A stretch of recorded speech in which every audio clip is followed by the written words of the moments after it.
विराजमान प्रियतम में प्रभु में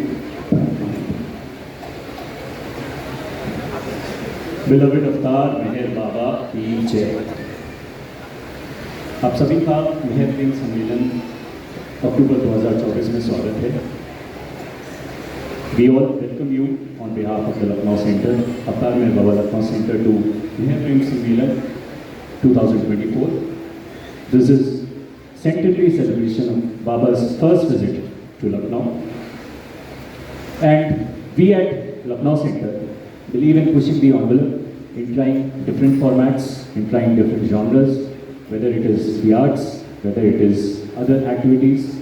हम लखनऊ सेंटर में कोशिश करते हैं कि हम अपनी सीमाओं से और आगे जाकर कुछ नई नई चीज़ें ट्राई करें, और उसी श्रृंखला में आज ये एक छोटी सी कोशिश, एक प्रयत्न हमारा है कि हम वार्ता के माध्यम को एक दूसरे स्वरूप में, एक दूसरे फॉर्मेट में प्रस्तुत करें। इस सहवास का, इस मेले का थीम है प्रैक्टिकलिटी स्पिरिचुअलिटी, यानी प्रैक्टिकल स्पिरिचुअलिटी, व्यवहारिक आध्यात्मिकता।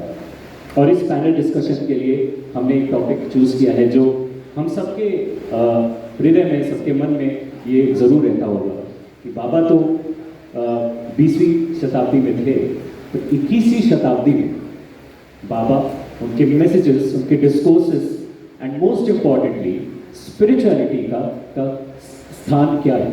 तो इसलिए इस टॉपिक पे हम चर्चा करते हैं। हमारे साथ श्री आई डी कौशिक जी हैं जो मेहराबाद से आए हैं। जोरदार तालियों के साथ इनका स्वागत कीजिए।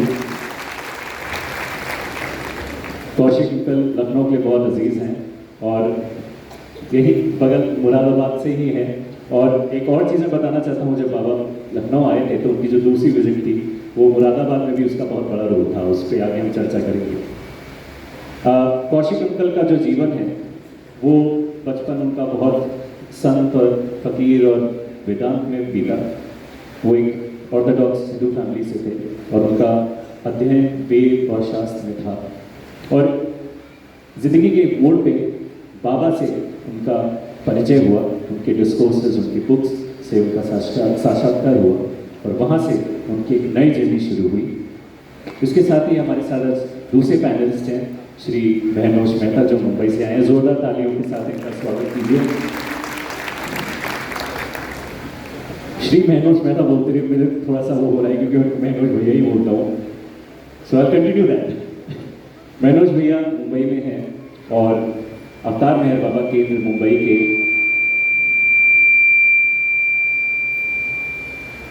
देखे महनोज भैया आए और सीटियां बजने लगी।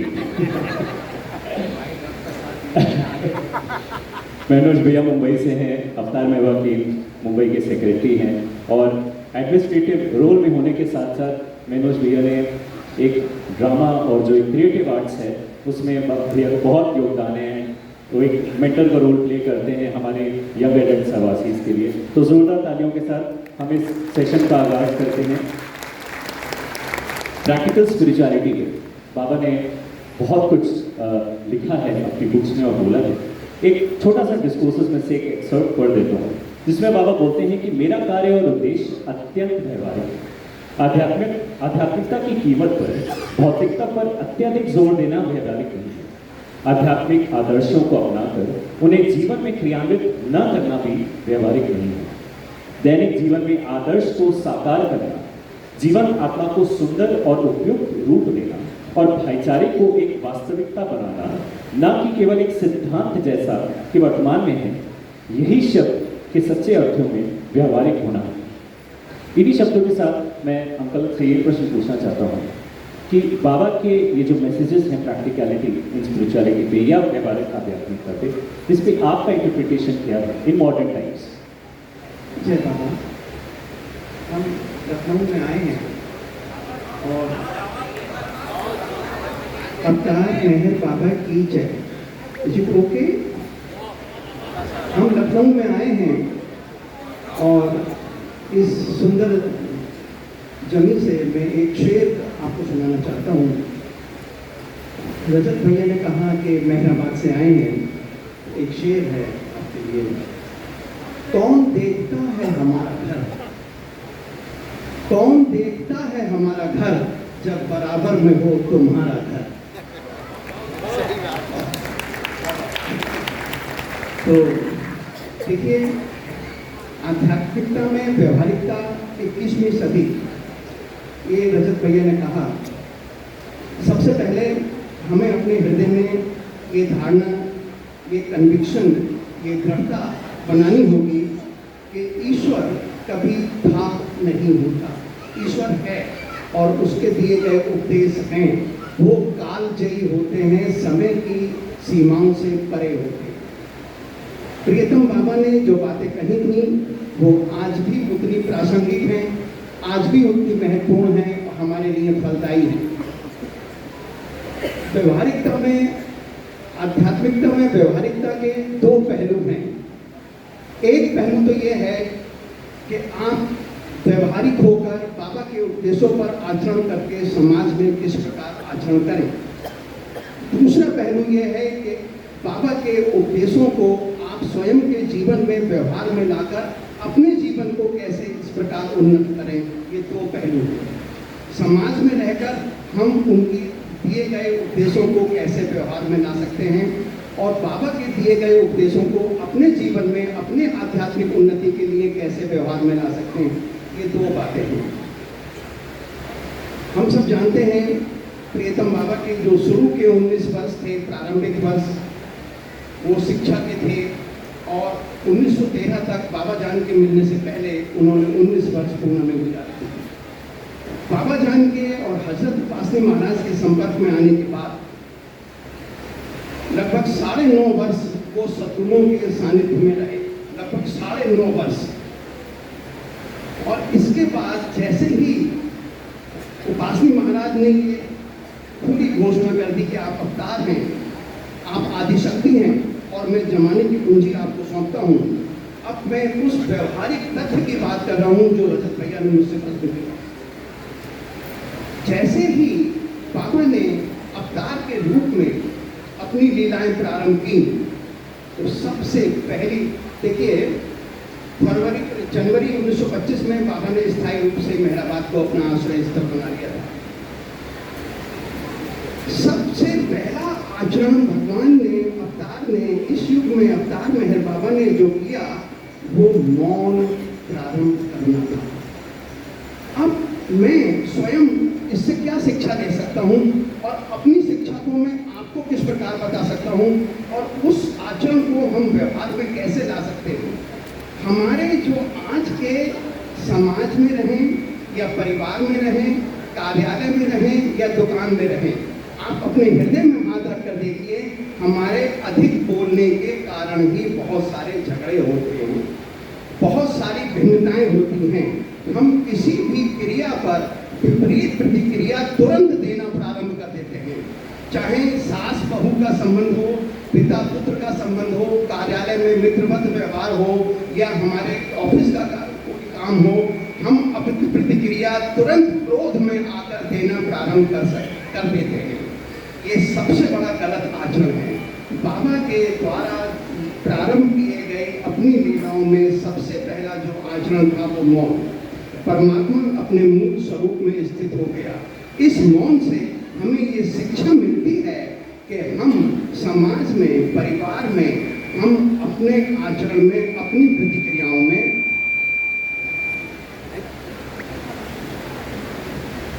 हम जितना संयत व्यवहार करेंगे, हम उनके दिए गए उपदेशों को अपने व्यवहार में ला सकते हैं, अपने जीवन को सुखी बना सकते हैं। तुरंत प्रतिक्रिया देने से बचें और संयम रखें। मैं आपको एक बात बताता हूँ, हम मेहराबाद में रहते हैं, बहुत सारे फ़ोन हमारे पास आते हैं। आपको जानकर आश्चर्य होगा, लोग अपनी समस्याएं बताते हैं, अपनी तकलीफ़ें बताते हैं और ये निवेदन करते हैं कि बाबा के चरणों में जाकर बताना, आज ये हो गया, बाबा से प्रणाम करना, हमारी समस्या बताना, हमारी समस्या सुलझाएं। और मैं आपको स्पष्ट बताना चाहता हूँ, अनेक समस्याओं की जड़ ये है कि हमारा अधिक बोलना, अपनी प्रतिक्रियाओं को तुरंत उजागर कर देना और दूसरे को तकलीफ पहुँचने लगती है और बात बढ़ती चली जाती है। यह मैं स्पष्ट करना चाहता हूँ, यदि हम पूरे दिन अनावश्यक बातों से बचें, और बाबा के मौन को अपने जीवन में जितना संभव हो उतारने की कोशिश करें तो इसके दो फायदे, दो लाभ होंगे। पहला, हम लोगों के कोप का, लोगों के क्रोध का और दुर्गाव का भाजन नहीं बनेंगे। और दूसरा, जब हम कम बोलेंगे तो हमें अपने अंदर झांकने का अवसर ज़्यादा मिलेगा। यदि हम अपने अंदर झांकेंगे तो आप सब जानते हैं तो ये इन्वोल्यूशन का प्रारंभ है। अंतर्मुखी होना, देखिए हम लोग री इनकार्नेशन की स्थिति में हैं, जन्म मृत्यु। और यहाँ से आप सब जानते हैं, आपने पढ़ा है, हमारी जो अंतिम यात्रा शुरू होती है वो है इन्वोल्यूशन, अंतर यात्रा। यदि हम मौन रहेंगे तो अपने अंदर झांकने का मौका मिलेगा और अपनी गलतियों को सुधारने का मौका मिलेगा।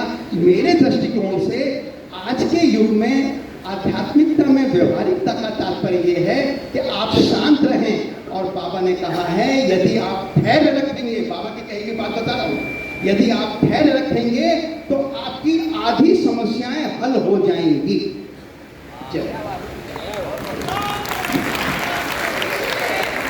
जैसे कहते हैं साइलेंस इज गोल्डन,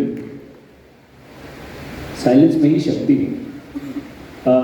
इसी से रिलेटेड मैं क्वेश्चन पूछना चाहता हूँ। एनोस भैया जो बाबा का कार्य करते हैं, जैसे हमने ये आयोजन किया, एज बाबाज वर्कर्स हमारी क्या रिस्पॉन्सिबिलिटी होती है? और इस प्रेजेंट टाइम में जहाँ पे हम कोई कार्य करने जाते हैं तो बहुत ईगो क्लैशेस होती है, कोई कुछ बोलता है, हम कुछ सुनते हैं। उस कंटेक्स्ट में बाबा ने क्या संदेश दिए हैं अपने वर्कर्स के लिए, वो संक्षिप्त में आप अगर शेयर कर सके तो। धन्यवाद रजत। कौशिक साहब ने कम बोलने के ऊपर ज़्यादा जोर दिया है, इसलिए मेरे मन में ये सवाल आया है कि क्या बोलूँ और कैसे बोलूँ। है आज बाबा ने बोलने का मौका दिया है तो कुछ बातें रखते हैं। रजत ने शुरुआत करी थी इस पैनल डिस्कशंस की ये कहते हुए कि 21वीं सदी में प्रैक्टिकल स्पिरिचुअलिटी। अवतार मेहर बाबा ने ये कहा है कि आध्यात्मिकता के लिए ना किसी जगह की ज़रूरत है ना समय की ज़रूरत है।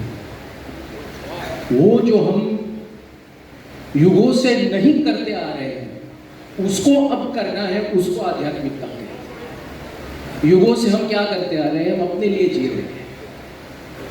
हमने अपने लिए अपनी ज़रूरतें, अपने ऊपर ही अपना ध्यान। वर्तमान के समय में बाबा ने ये कहा कि अगर दूसरों के लिए जीना शुरू करो, और रजत ने जो सवाल पूछा उसका मैं इस बात को लिंक कर रहा हूँ, दूसरों के लिए जीना शुरू करो, उसके लिए काफ़ी धैर्य की ज़रूरत है, काफ़ी हिम्मत की ज़रूरत है। जो अपना है उसको पीछे छोड़ने की ज़रूरत है, जिसको हम पकड़ के रखते हैं, अपना मैं, अपना अहंकार। और अवतार मेहर बाबा के कार्य के संबंध में जब हम लोग हम कहते हैं कि बाबा का कार्य करते हैं, हम बाबा का कोई कार्य करते नहीं है। बाबा हमें अपना एक माध्यम बनाते हैं अपना कार्य करने के लिए। असल में बाबा को अपने कार्य करने के लिए किसी की भी ज़रूरत नहीं है। और जब बाबा हमें माध्यम बनाते हैं उस कार्य का, तो क्या कर रहे हैं? वो हमारे ऊपर काम कर रहे हैं, हमारे मैं को मिटाने का काम कर रहे हैं। और परिस्थितियां ऐसी निर्माण करते हैं, ये मैं अनुभव से कह रहा हूं, कि आपको, जैसे रजत ने सवाल पूछा कि आपको ऐसे लोगों के साथ काम करने की परिस्थिति निर्माण होती है, वो निर्माण करते हैं। आमतौर पर आप ऐसे लोगों से काम नहीं करोगे अगर आपको चॉइस दी गई तो। If you are given the choice, you will not work with them. You will not gel with them. There is वो wavelength जिसको हम कहते हैं वो मैच नहीं होती। मगर बाबा ने हमें ये परिस्थिति में रखा, तो अब उनके साथ काम करना पड़ेगा। तो वहाँ पर क्या करने की ज़रूरत है? और अवतार मेहर बाबा ने इतना सुंदर कहा है ये मैंने अपने जीवन में इसका अनुभव किया है, आज भी कर रहा हूँ। उन्होंने 2 बातें कही थी। जब मेरे काम में सब लोग साथ में आते हैं, अलग अलग विचार है, अलग अलग दृष्टिकोण है, 5 उंगली बराबर होती नहीं है तो मनमुटाव तो होगी ही, डिफरेंस ऑफ ओपिनियन भी होगा। इसका एक रास्ता उन्होंने दिया है, जो आध्यात्मिकता जिसका सार उसके अंदर है, आध्यात्मिकता का सार उसमें उन्होंने कहा है, प्रेम के खातिर give up for love, give in for work. मेरे कार्य के लिए छोड़ दो, प्रेम के खातिर अपनी बात को भी छोड़ दो। अब हम लोग ये सोचते हैं कि मैं जो कह रहा हूँ बिल्कुल सही है, बाबा का कार्य इसी तरह से होना है, अगर ऐसे होगा तो बाबा खुश हो गए। हम ऑन बिहाफ ऑफ बाबा हमने डिसाइड भी कर लिया कि बाबा खुश हो गए। लेकिन जब हम ये एक कदम आगे बढ़ाते हैं और ये कहते हैं कि ठीक है, मैंने अपनी बात रखी और बातों बातों में बड़ी गहमा गहमी हो गई, अवतार मेहर बाबा के प्रेम के लिए छोड़ दिया, ठीक है चलिए इस मार्ग से चलते हैं, आपने जो कहा उस मार्ग से चलते हैं। जब हम ऐसा करते हैं तो अहंकार का एक कण जो है उसको पीछे छोड़ रहे हैं। दैट इज स्पिरिचुअलिटी, हुई आध्यात्मिकता। आध्यात्मिकता के लिए और किसी चीज़ की ज़रूरत नहीं होती। और इसीलिए बाबा ने कहा है, बहुत सुंदर ये कहा है, मैंने जो शुरुआत में कहा था कि आध्यात्मिकता के लिए कोई समय की ज़रूरत नहीं पड़ती, आध्यात्मिकता के लिए कोई जगह की ज़रूरत नहीं पड़ती। उसके लिए हिम्मत चाहिए, अपने अहंकार को छोड़ने के लिए बहुत हिम्मत चाहिए, जो हो सकता है केवल उन्हीं की कृपा से। और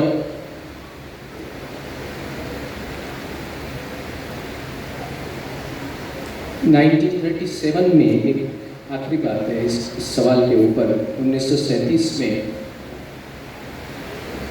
बाबा ने फ्राबोस दादाचंद जी, उनके जो सेक्रेटरी थे उस समय, उनसे गांधी जी को एक पत्र लिखवाया था। बाबा का 43वां जन्मदिवस था। मेहराबाद में बड़े कार्यक्रम का आयोजन किया गया था और फ्राबोस दादा ने पत्र में लिखा था गांधी जी को कि 10,000 लोगों को आमंत्रित किया गया है, उसमें बहुत गरीब लोग भी हैं। बाबा सबको प्रसाद के रूप में कपड़ा और कुछ बाकी जो गिफ्ट है वो बांटेंगे। गांधी जी ने उत्तर दिया कि गरीब लोगों को ये सब बांटना ये ठीक नहीं है। अगर आपको गरीब का उत्थान करना है तो उनको आपको कुछ काम दीजिए उनको, और जो वो काम करते हैं उसका मोल दीजिए उनको। तो तभी फ्राबोस दादा का जवाब जो था, आई एम श्योर बाबा ने उसको हामी भरी हो कि उसमें बहुत लंबा जवाब उन्होंने लिखा। उन्होंने यही कहा कि मैंने जब गरीब का जिक्र किया तो मैंने ये नहीं किया कि बाबा केवल गरीबों को ही देंगे, अवतार मेहर बाबा सबको देंगे, और सब जो उनके सब सामने आएंगे उनका दर्शन लेंगे, उनका आशीर्वाद प्राप्त करेंगे, वो बहुत नसीबवान है। और उसके साथ साथ उन्होंने ये लिखा था कि अवतार मेहर बाबा स्वयं एक प्रैक्टिकल स्पिरिचुअलिटी का जीवन जीते हैं। बाबा स्वयं व्यवहारिक आध्यात्मिकता का जीवन जीते हैं। जब वो गरीबों की देखभाल करते हैं, जहाँ वो जात ना देखते हैं, पात ना देखते हैं, धर्म ना देखते हैं, कुछ नहीं देखते, जहाँ वो उस पत्र में उन्होंने लिखा था कि राहुरी के अंदर बाबा ने मस्त आश्रम खोला है, मैड आश्रम खोला, और बाबा स्वयं उनकी देखभाल करते हैं। जो डिग्निटी और लेबर है उससे कभी बाबा मुकर नहीं पाए। तो अवतार मेहर बाबा के कार्य के संबंध में जो बात है, give up for work, give in for love, so that is what I think is important as far as workers का कार्य के ऊपर प्रैक्टिकल स्पिरिचुअलिटी की बात है। मैंने एक प्रश्न पूछा था, आपने लेकिन 2 प्रश्नों के उत्तर दे दिए, तब मुझे समझ नहीं आ रहा है मतलब प्रश्न क्या पूछूं। तो अभी आप ये कह रहे थे कि मेरा समय हो गया है। अंकल, बाबा की मिनिस्ट्री में अवतारी काल में ऐसे कई इंसिडेंट्स हुए होंगे जब बाबा प्रेमी जैसे आते थे, जैसे हमने इस प्रसंग में देखा जो केंद्र ने ड्रामा के माध्यम से दिखाया था, जिसमें कुसुम आंटी की माँ रानी मोहिनी बाबा के पास जाती हैं और बाबा कैसे, चूँकि बाबा अवतार हैं, उनको भूत और वर्तमान और भविष्य सब पता है उनकी जर्नी, लेकिन तब भी वे चाहते थे जो वो चाह रही थी उनको दे दें। लेकिन उस मोमेंट पे उनको सहज करने के लिए एक मास्टर साइकोलॉजिस्ट की भांति उन्होंने सिचुएशन को कैसे हैंडल किया। चूँकि अवतार है तो वो दे सकते हैं जो उनको देना है, लेकिन उस सिचुएशन के हिसाब से जो एक प्रैक्टिकल डिसीजन होता है, एक प्रैक्टिकल अप्रोच वो बाबा ने ली। ऐसे कोई प्रसंग है जो आप शेयर करना चाहते हैं ब्रीफ में, जिसमें बाबा या कोई बाबा लवर के साथ ऐसी कोई घटना हुई हो? जय बाबा। जनवरी 1956, जनवरी 1956 में 1956 के प्रारंभ तक बाबा ऑस्ट्रेलिया नहीं गए थे। अमेरिका, यूरोप, इंग्लैंड के बहुत दौरे बाबा ने किए थे। ऑस्ट्रेलिया के प्रेमियों को बाबा के बुलाने की इच्छा थी और कुछ प्रेमी ऑस्ट्रेलिया के उस समय हजरत फ्रांसिस ब्रेवरजान उन प्रेमियों के साथ, मैं यदि गलती नहीं कर रहा हूँ तो जनवरी 1956 की बात कर रहा हूँ, फ्रांसिस उस ग्रुप में नहीं थे। कुछ प्रेमी बाबा के पास आए और जैसा कि बाबा जो रजत ने पूछा कि किस प्रकार हमें बाबा हमारी साइकोलॉजी को डील करते हैं, हमारी मानसिकता के साथ अपने आप को एक रूप कर लेते हैं, सिंक्रोनाइज कर लेते हैं। बहुत सारे प्रेमी हैं जो अति उत्साह में ये कह देते हैं कि हम आपकी आज्ञा का पालन करेंगे, हम आपके अपना जीवन समर्पण करते हैं। तो वो ग्रुप ऑस्ट्रेलिया का बैठा हुआ था और एक महिला थी, क्लैरिक नाम था, एक एना लेमन थी, दो महिलाएं थी बाबा के पास बैठी हुई थी।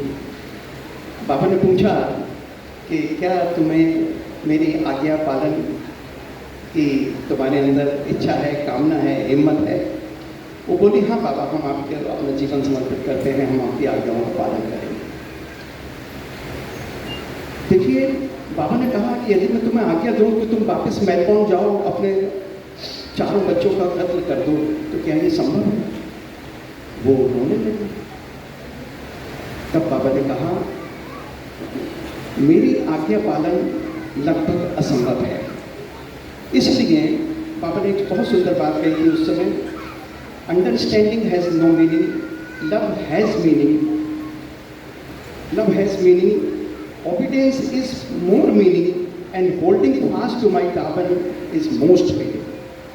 बाबा ने कहा, वो लोग जब वापस जा रहे थे, जो चीज़ हमारे अनुकूल है, जो हमारी मानसिकता के ऊपर बैठती है, जो हम कर सकते हैं, जो हमारे लिए नियमित हो सकती है, जिसका हम पालन कर सकते हैं, जिस आज्ञा को हम मान सकते हैं, ये उनको मालूम है। बाबा ने उस ग्रुप से सिर्फ इतना कहा, मैं आपको बताता हूँ। बाबा ने कहा तुम्हें कुछ नहीं करना, प्रेम मुझसे करना संभव नहीं है जब तक मैं ना चाहूँ। प्रेम की देन मैं तुम्हें देता हूँ।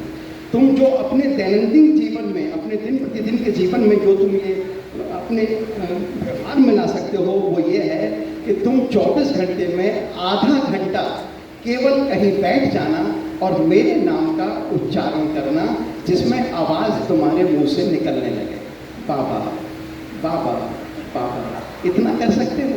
उन्होंने कहा बाबा इतना कर सकते हो। यानी मैं जो मेरे कहने का तात्पर्य यह है कि बहुत ज़्यादा हम यदि गहराई में बाबा के उपदेशों में जाएंगे, बाबा को समझने का प्रयास करेंगे, तो वो हमारे लिए संभव नहीं है। बाबा की दी हुई प्रार्थनाएँ हैं, जो बाबा ने प्रार्थनाएँ दी दिन में कम से कम। प्रार्थनाओं के ऊपर यदि मैं बात करने लगूंगा तो बहुत लंबी बात हो जाएगी।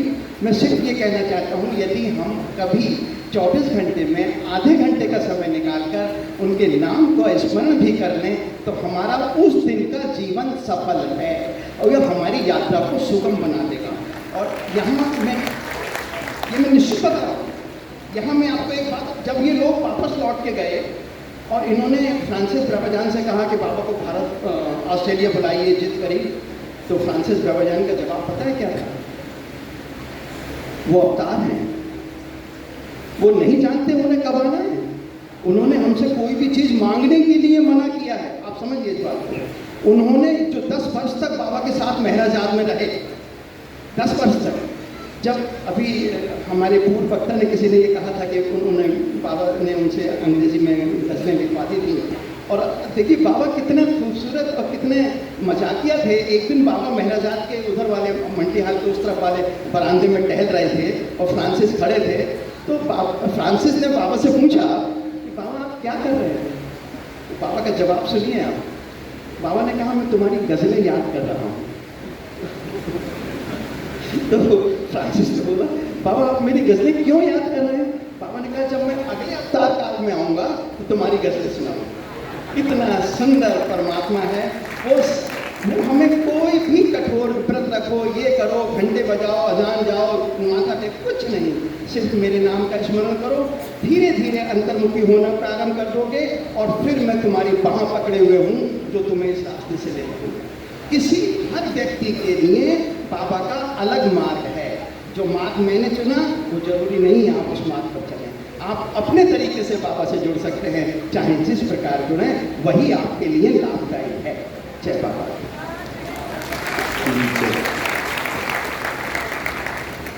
आपने आपके सार में मतलब आपके डिस्कशन में एक सार है वो ओबीडियंस, और कैसे मंडली जो बाबा की मंडली वो ओबीडियंस का एक जीता जाता है स्वरूप, कैसे वो बाबा के हर एक सेकंड कॉल पे हमेशा हाजिर रहते हैं, और कैसे उन्होंने बाबा के जो टीचर्स थे उनको लोगों से शेयर ही नहीं किया बल्कि जिया।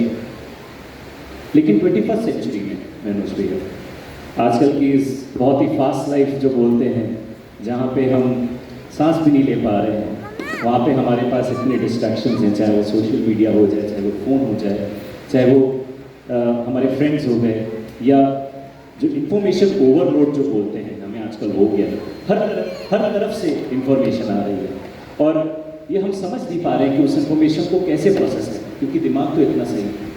तो इस समय में, इस विकट परिस्थिति में सोशल मीडिया प्लस जो यंग लोग जो दफ्तर जाते हैं, जो वर्क फ्रॉम होम कर रहे हैं, जैसे मेरे जैसे लोग, तो जो यंग लोग हैं, जो लोग हम लोग इस सोसाइटी में रह रहे हैं, उनके लिए इस सोसाइटी में रहते हुए, जैसे बहुत से बाबा लवर्स हैं, जैसे बाबा की मंडली, बाबा ने उनको निर्देश दिए थे। हमारे मन में क्या होता है, अध्यात्म का मतलब कि झोला उठाए और हम तीर्थ पे निकल गए या हिमालय चले गए, बट बाबा ने बोला कि वे भी एक मार्ग है और ये भी एक मार्ग है। तो 21st सेंचुरी में लैपटॉप पर काम करते हुए, सोशल मीडिया यूज़ करते हुए और घर में जितने झगड़े हो रहे हैं उनको दिमाग में रखते हुए आप यंग लोगों को क्या एडवाइस देते हैं? बाबा की टीचिंग्स इस कंटेक्स्ट में क्या है जो यंग लोग, स्पेशली जो सोशल मीडिया और इससे घिरे हुए हैं, जो आपके साथ कर सकते हैं? ना तो मैं यंग हूँ, ना मेरे घर में झगड़े होते हैं, बट आप हमारे मेंटर हैं। मगर जो सवाल आपने पूछा है, ये इसका उत्तर देना थोड़ा सा कठिन है। आपकी बात बिल्कुल सही है। आज जो परिस्थिति है वो इंफॉर्मेशन ओवरलोड जिसे हम कहते हैं, हर तरह से अलग अलग बातें हमारे सामने सेकंड्स के अंदर आ जाती है और किसी चीज़ के ऊपर फोकस रहता नहीं है। मैं अभी जैसे आप बोल रहे हैं, मेरे मन में मानो बाबा ही ये बात रख रहे हैं कि बाबा जब भी दर्शन कार्यक्रमों में, गुरु प्रसाद में और कहीं भी जाते थे तो उनका एक तरीका होता था, हमेशा पहले सबको सामने बैठे लोगों को पूछना कि खाया, अच्छे से सोए, और फिर उनकी एक निशानी थी, ऐसे करके करते थे, यानी ये जो निशानी है ये आप उबासी मत खाइएगा, सोइएगा मत, ध्यान मेरे ऊपर रखिएगा। ये बाबा इस बात को दोहराते थे। और हमारे लिए आज के जो मैं खुद अनुभव करता हूँ एज अ प्रोफेशनल, ये अनुभव से ही आता है कि जिस परिस्थिति में बाबा ने हमको रखा है, सबसे पहले तो उस परिस्थिति का स्वीकार करना। जितना उस परिस्थिति से हम लड़ेंगे उतना ही हम बाबा की जो मर्जी है उसके खिलाफ जाएंगे, उसके विरोध में जाएंगे। सबसे पहली बात, क्योंकि बाबा जानते हैं हमारे लिए क्या सही है। बाबा के लिए केवल एक ही मकसद इम्पोर्टेंट है, महत्वपूर्ण है कि वो हमें हमारे लक्ष्य तक किस तरह से ले जाए। हमारा लक्ष्य है, आप उसको ईश्वर साक्षात्कार बोलिए, गॉड रियलाइजेशन बोलिए, जो शब्द आपको कहना है कहिए, मगर जो हमारा अंतिम लक्ष्य है, जो दुनिया का हर जीव उस अंतिम लक्ष्य को पाने की उसके अंदर उसका तकदीर है, बाबा हमें उस मकाम तक ले जाने के लिए उनकी रुचि केवल यही है। और बाबा ने हमें अपनी ट्रेन में बिठाया है। आप उसको एक उदाहरण के रूप में अगर देखें, और ये ट्रेन कहीं भी रुक नहीं रही है बीच में, ये सीधे पॉइंट ए से आपको अपने लक्ष्य तक, पॉइंट बी तक ले जा रहे हैं। अब उसमें उस सफर के अंदर जैसे जैसे हम अपने लक्ष्य के करीब आते हैं, बाबा ये रिपीटेडली उन्होंने कहा है कि माया के हर पहलू का अनुभव हमें लेना पड़ेगा। अगर माया के हर पहलू का अनुभव लिया तो ही सच्चाई का पता चलेगा, तो ही हम ईश्वर को पा सकेंगे। यानी इस गाड़ी में बैठे बैठे जो भी परिस्थिति वो निर्माण करते हैं, जो भी सिचुएशन, जो भी सर्कमस्टेंसेस, हम उसको सफरिंग कहते हैं, कोई उसको कहते हैं अच्छी बात है, सुख कहते हैं, दुख कहते हैं, अलग अलग शब्द कहते हैं, मगर उसका पूरा अनुभव लेना वो एक बात है। दूसरी बात है कि जो भी हमारी ड्यूटी है, जो भी हमारी रिस्पॉन्सिबिलिटी है, उस सिचुएशन में बाबा ने जब हमें रखा है, उससे मुखरना नहीं, चाहे वो कितनी कठिन से कठिन ही क्यों ना हो। अगर हाँ वो परिस्थिति ऐसी निर्माण हो जाती है कि हम सह नहीं कर सकते, तो हम एक अलग रास्ता ले सकते हैं, वो बात अलग है, मैं उसमें नहीं जाऊंगा। लेकिन जो भी हमारी ड्यूटी है उसको स्वीकार करना है। और तीसरी बात, जो भी इस सफ़र में जैसे जैसे हम अनुभव करते जाते हैं परिस्थितियों को, जो भी उसका आउटकम है, जो भी उसका रिजल्ट है, वो अवतार मेहर बाबा के ऊपर छोड़ना। ये बाबा की मर्जी है। अगर मेरे जीवन में सुख है, ये बाबा की वजह से, मेरे जीवन में दुख है तो बाबा की वजह से। आज ये मैं साहजिक रूप से बोल रहा हूँ क्योंकि हम पढ़ते हैं, हम बोलते हैं, लेकिन जब हम इसका अनुभव करते हैं अपने जीवन में, तब हमें सच में पता चलता है। शुरुआत में पता नहीं चलता है कि बाबा हमें कैसी कैसी परिस्थितियों में रखते हैं। हम बाबा का विरोध भी करते हैं, मनमुटाव भी हो जाता है कभी कभी उनसे, लेकिन जब बाद में वो परिस्थिति खुल जाती है हमारे सामने, तब पता चलता है कि as usual Baba was always right. बाबा हमेशा सही, बाबा कभी भी गलत, कोई भी गलत परिस्थिति में हमें नहीं रखेंगे। और आखिरी बात कि जो भी परिस्थिति में बाबा हमें रखें, ये आप गांठ बांध के रख लीजिए इस बात को, ये मेरा अनुभव है। कड़ी से कड़ी कठिनाइयों से हम गुजरे हैं, हमारा जीवन गुजरा है। जो भी परिस्थिति में बाबा हमें रखते हैं, उस परिस्थिति का सामना करने की वो हिम्मत देते हैं, वो कुव्वत देते हैं। और वो बाबा का सबसे बड़ा चमत्कार है। अगर कोई ये कहता है कि अवतार मेहर बाबा चमत्कार करते, तो ये चमत्कार। और आखिरी बात, अवतार मेहर बाबा ने 1968 में 1968 में अपनी अधिकाका के माध्यम से एक सर्कुलर निकलवाया था, विच वॉज कॉल्ड अवतार मेहर बाबा's लास्ट वार्निंग, आखिरी चेतावनी। उसमें बाबा ने, सब बाबा प्रेमियों के लिए है, 7 पॉइंट्स उसके अंदर है। उसमें बाबा ने ये चेतावनी दी है, एक तो कि हम जो बाबा के लिए कार्य कर रहे हैं ये कुछ होकर करें। बहुत लंबी बात है, मैं बहुत शॉर्ट में कहता हूँ। दूसरी बात बाबा ने ये बहुत स्पष्ट रूप से कही है, उसमें चेतावनी देते हुए कहा है कि कोई भी व्यक्ति अपने आप को संत कहे या कोई भी कहे, जब आप बादशाह के पास आए हो तो किसी और के पास जाने की जरूरत नहीं। चाहे वो व्यक्ति कितना भी सच्चा हो, उसकी अवतार के साथ तुलना कभी नहीं की जा सकती। और बाबा ने ये चेतावनी देते हुए कहा कि ऐसे लोगों से संभाल के रहना जो आपको चमत्कार के माध्यम से तारे दिखाएंगे, लेकिन वो तारे कुछ क्षण के अंदर बुझ जाएंगे और आपकी ज़िंदगी अंधकार के अंदर डूबती चली जाएगी। आज के युग में ये बहुत सारी बातें हैं, बहुत सारे ये डिस्ट्रैक्शंस हैं। ये सारी बातें हमें ईश्वर के ऊपर फोकस नहीं करने देती है। तो ये कुछ बातें, इसका हमें ध्यान रखना है। अवतार मेहर बाबा की आखिरी चेतावनी को आप ज़रूर पढ़िएगा और उसको संज्ञान में लीजिएगा कि ये बाबा ने हमें अपनी तरफ से एक ऑर्डर के रूप में दिया है। ये मेरा व्यक्तिगत विचार है इसके। जैसा कि आपने बोला और हमने प्ले में भी दिखाया था, do your best and leave the rest, जैसे बाबा बोलते हैं। तो हमें अपना बेस्ट देना है और बाबा के हाथ में वो कार्य सौंप देना है, क्योंकि उसका रिजल्ट वो ऑलरेडी निर्धारित कर चुके हैं। इसी के साथ बहुत कुछ था डिस्कस करने को, लेकिन समय की पाबंदी है। तो एक दूसरा वक्त होगा, यही मंच होगा, यही लोग होंगे और एक नया टॉपिक होगा, हम वापस इस पर चर्चा करेंगे। आप दोनों का बहुत बहुत धन्यवाद। एक बार जोरदार तालियों के साथ हमारे दोनों panelist Shri I D Kaushik ji और श्री मनोज मेहता जी का धन्यवाद करते हैं। Over to you Anushka. Thank you so much, Raja. This is such an intense panel discussion being organized for the very first time by Lucknow Center.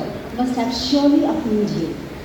Eminent, iconic speakers, Sri I.D. Kaushik ji and Manoj Mehta ji, as Baba lovers, are a true inspiration for all of us. I thank both of you on behalf of Lucknow Center and all of us to throw light on the theme practicality in spirituality, as per Baba's perspective and as per your experiences. And thank you, Rajat, for moderating this panel discussion.